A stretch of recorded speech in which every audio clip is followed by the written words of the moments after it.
Washington and Dallas. We also had some other news. He's free. He's ready. He's moving on. Jonathan Kuminga going to Atlanta with Buddy Hield, and the Warriors get back Kristaps Porzingis. It's almost one of those like, oh, finally. That's that. At least that's how I felt when this news came across. It was a little bit later in the night. Weirdly reported though that the Warriors have long targeted Porzingis, Boogie, which I thought that was an interesting sort of side note to this. So what do you think about the trade, and also that little side note of they were targeting him for a while? It makes sense when he's healthy. I can't sit here and act like it doesn't. It's actually a really, good fit as far as, being a stretch big, playing in that system, and also, having a defensive presence at the rim. Something that, the Warriors have lacked for years, probably since maybe Andrew Bogut. So it makes sense on paper, but obviously the biggest question mark is his health.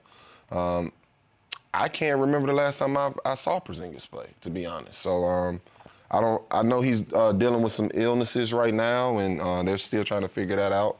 So 100% healthy, it makes sense. But his health is the big question mark in this, and obviously we're all waiting to see when he can, finally make his debut with this team. It looks like maybe Saturday. Okay. I mean, that's what the interweb is telling me. Okay. Take it for what it's worth. But maybe Saturday against the Lakers, we will see Porzingis out there. Yeah. What'd you think, Lou? I love this for Atlanta. I really do. You add another athletic guy that can play the 3, the 4, put the ball on the floor, can score the basketball, and you add him with Jalen Johnson, Dyson Daniels, and also Alexander Walker, who's been playing well. And you got C.J. McCollum coming off your bench, and we criticized C.J. for when he first got to Atlanta. He's found his footing, had a big night. You said he would. A few nights ago, he had a 26 and a big win against the Miami Heat. And so you add a Jonathan Kuminga to this mix, a young guy who's hungry to prove himself, who's been itching to get a fresh start and a fresh opportunity, and no city needed better than the Atlanta Hawks when you trade Trae Young, and the city is like, where are we going from here? What's the vision?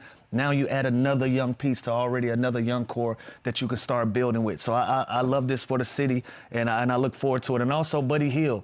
Buddy Hield is also a valuable vet that's going to give you 3-point shooting that's going to space the floor as well. So I love this a lot for the Atlanta Hawks. On the Warriors side, again, if he's available on Saturday, much kudos to the Golden State Warriors, especially with the way that they play. You're adding another guy that can shoot the hell out of the basketball, and that gives you some size to work with as well. So I like it for both. But what does it do overall? I mean, what are they, 8th in the West at the moment? Is this a needle mover? Like, is this? I think it fills a void for them, but I don't think this takes them, like out of play into playoff. Yeah, okay. It's a right step. Like I said, they're filling the void that they're missing, but I still think they need to correct some other things in their roster to really make that, that next step or that next jump. So, but yeah, this is an improving move, so I'm not mad. It's interesting that the Warriors are getting rid of young talent and bringing in older vets. I know. So. I'm a little confused by that. I'm not. I mean, look, the Kuminga thing. We see what they do with young talent. Horford, Porzingis, like they're getting older and maybe older. Maybe that's their thing. Maybe that's just their thing. Yeah. Some people just that's how they roll. That's see what where works it goes for them. By the way, I don't know that there's just a collective group of us, myself included. We're rooting for Kuminga. He's not on a team that I root for or anything, but I'm hoping. I'm especially rooting for him now. Right? I just feel like he was sort of made a sympathetic figure throughout this entire process. So I agree. We're all rooting for you, buddy. Jared McCain, also. This was a trade that went down. Going to OKC. Good for him. He goes to the Thunder for a 2026 first-round pick from the Rockets and 3 second-round picks. Okay. OKC gets another young guard.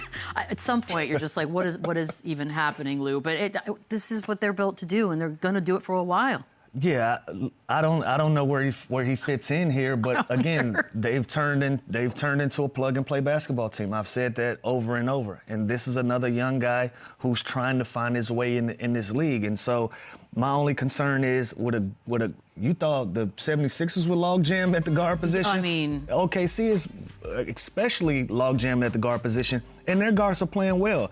Isaiah Joe is giving them great minutes. A.J. Mitchell is giving them great minutes, and Casey Wallen is probably playing the best out of those 3 guys.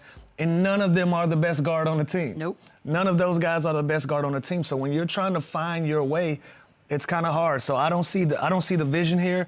Maybe this is another asset in a game where OKC holds all the cards. Usually in these type of conversations, I don't know where they go, but if he can find a rhythm, if they can find somewhere to plug him in where they play a little small ball, I like this for Jared McCain being inside of an organization that's working on building a winning tradition and that's working on, their second tier of trying to be a dynasty team. So from him going to the 76ers to this group, I like it. I don't know where he fits in, but I like him being there.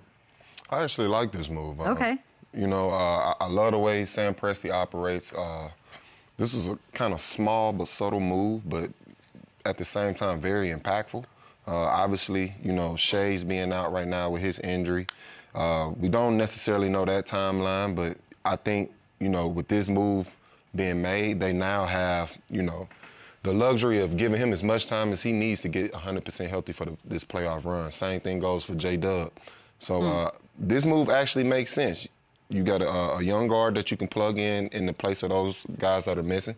On top of that, OKC is great with developing young talent. So this kid, we have a chance to see him go to another level or two. Where does he play, though? Shai's out. That's it. But you got Shai's out for 10 days. Maybe. They might extend it. Until All-Star. But if so, you still got Isaiah Joe, you got Wiggins, you got Wallace, you got Caruso that's coming back. You got Lou Dort that's coming back. It's a good problem to have. No, it's a great problem to have, but I'm saying from a Jared McCain standpoint, where does he fit in? Especially if the excuse was for Philly to move him based on them being log jammed at the guard position. This is a worse scenario because all of these guys are established already. Yeah, but the ring will fit no matter where. The ring will fit. The ring will fit no matter what. That's why I said for him to be in that environment, to have an opportunity to compete for a championship, I love that for him. But where does he fit in as far as playing time goes on such a guard-driven team as it is already? Listen, they got 5 guards that play 20-plus minutes already. I agree. So if they're going all in small ball, I think he fits in perfect. But if it comes down to him trying to beat somebody out for some minutes, not going to happen. This may be a move for the future. That's true. It could be a, I kind of saw it, and the first person that came to mind for me was like a Lou Dort, possibly, being. Yeah, you did say that right away. Yeah, so I can kind of see the vision, but at the same time, with the history of Sam Presti, I basically trust any move he makes. I was going to say, there was about an hour period yesterday where the Bulls had 5 guards, and we were like, what are y'all doing? Funny how when Sam Presti does it, we're like, no, there's a vision here, guys. The benefit of the doubt. Yeah, you trust it. You trust his vision. You've seen it. Yep. You've seen it work. That's what happens when you figure stuff out.